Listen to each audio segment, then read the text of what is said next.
আসসালামু আলাইকুম। আজকে আপনাদের সাথে শেয়ার করব একটা ডিম দিয়ে পারফেক্ট স্পঞ্জ ভ্যানিলা কেক। আর এই এক ডিমের কেক দিয়ে কতগুলো জার কেক তৈরি করব। এছাড়াও সাথে থাকছে পারফেক্ট ক্রিম তৈরি সহ কিছু টিপস অ্যান্ড ট্রিক্স। তাই ভিডিওটি না টেনে শেষ পর্যন্ত দেখতে থাকুন। কেক তৈরির জন্য আমি এখানে নিয়ে নিয়েছি একটি ডিম। ইলেকট্রিক বিটারের সাহায্যে মিনিট খানিক বিট করে নেব। মিনিট খানিক বিট করার পর এখানে অ্যাড করছি 1/4 কাপ চিনি। চিনিটা আমি দুবারে অ্যাড করব। বিটারের মিডিয়াম স্পিডে রেখে 5 মিনিটের মতো বিট করে নেব। আপনাদের এক্ষেত্রে সময়টা কম বেশিও লাগতে পারে।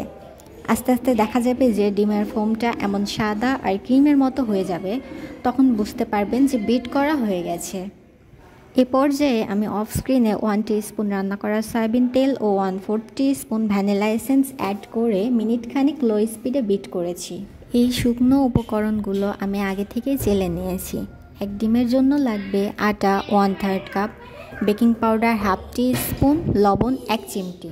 এর পরিমাণটা ডেসক্রিপশন বক্সে দেওয়া আছে, চাইলে ওখান থেকেও দেখে নিতে পারবেন।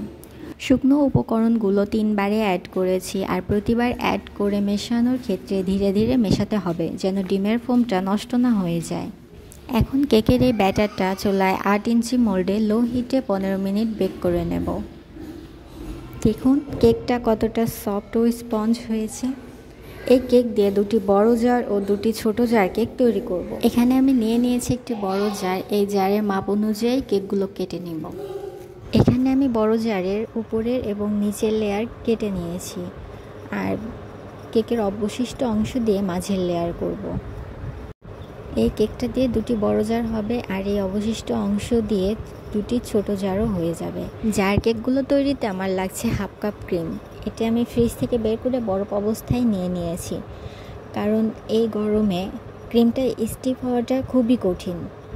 আর যদি বরফ অবস্থাতে আমরা বিট করে নিই তাহলে সমস্যাটার সম্মুখীন হতে হবে না, ক্রিমটা পারফেক্টভাবে বিট হয়ে যাবে। ক্রিমটা বিট করা হয়ে গিয়েছে। এখন আমি এটা একটা পাইপিং ব্যাগের মধ্যে নিয়ে নিচ্ছি। এবার জারের নিচের লেয়ারটা দিয়ে সুগার সিরাপ দিয়ে দিব। এই সুগার সিরাপটা কমও দেওয়া যাবে না, আবার বেশিও দেওয়া যাবে না, পরিমাণটা দেখেই বুঝে নিতে হবে। এখন ক্রিম দিয়ে মাঝের লেয়ারটাও দিয়ে দিব।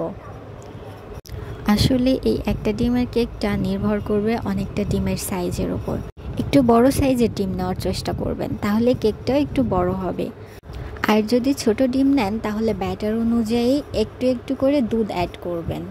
যাই হোক, এখানে আমি অবশিষ্ট অংশ হতে একটু একটু করে কেক নিয়ে মাঝের লেয়ারটা দিয়ে দিয়েছি। এর উপরে সুগার সিরাপ দিয়ে ক্রিম দিয়ে দিব। যার কেকে আমি সাধারণত 3টা লেয়ারই করে থাকি, এই জন্য কেকটা দেখতেও সুন্দর লাগে আর টেস্টটাও পারফেক্ট আসে। এরপর উপরে কেকের লেয়ারটা দিয়ে সুগার সিরাপ দিয়ে ক্রিম দিয়ে দেব। এখন আমি ছোট স্টার নজেল নিয়ে ছোট ছোট ফুল করে পুরো কেকটা কভার করে নিব, যাতে দেখতে উপর থেকে সুন্দর লাগে। আর চেষ্টা করব যেন কোথাও ফাঁকা না দেখা যায়। আর এই তো এইভাবে আমার একটা জার কেক হয়ে গেল।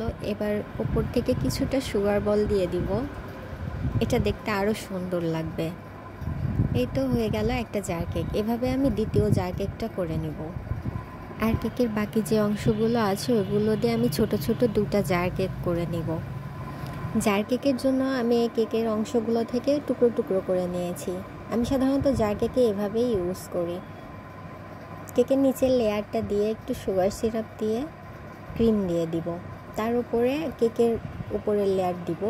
আমার বানানো দেখেই বুঝতে পারছেন নিশ্চয়ই এটা আমি কিভাবে করেছি। তো এভাবেই আমি একটা ডিম দিয়ে 4টা জার কেক বানাই। সচরাচর এই 4টা জার কেকই হয়ে থাকে, 2টা বড় জার কেক আর 2টা ছোট জার কেক। আর এগুলা খেতে অনেক বেশি মজার হয়। আর যারা বিজনেস করতে চাচ্ছেন এভাবেও বানাতে পারেন। আর বাকি যে অংশটা আছে ওটা দিয়ে আরেকটা ছোট জার কেক হবে। এখানে আমার 4টা জার কেকের জন্য 1/2 কাপ ক্রিম লেগেছে। একটা ডিম আর 1/2 কাপ ক্রিম হয়ে গেল 4টা জার কেক। আমার এই ভিডিওটা কেমন লেগেছে অবশ্যই আপনারা জানাবেন। অনেকেই রিকোয়েস্ট করেছিলেন কেকের ভিডিও দিতে। আশা করি আপনাদের কাছে অবশ্যই ভালো লেগেছে। আজ এই পর্যন্তই। আল্লাহ হাফেজ।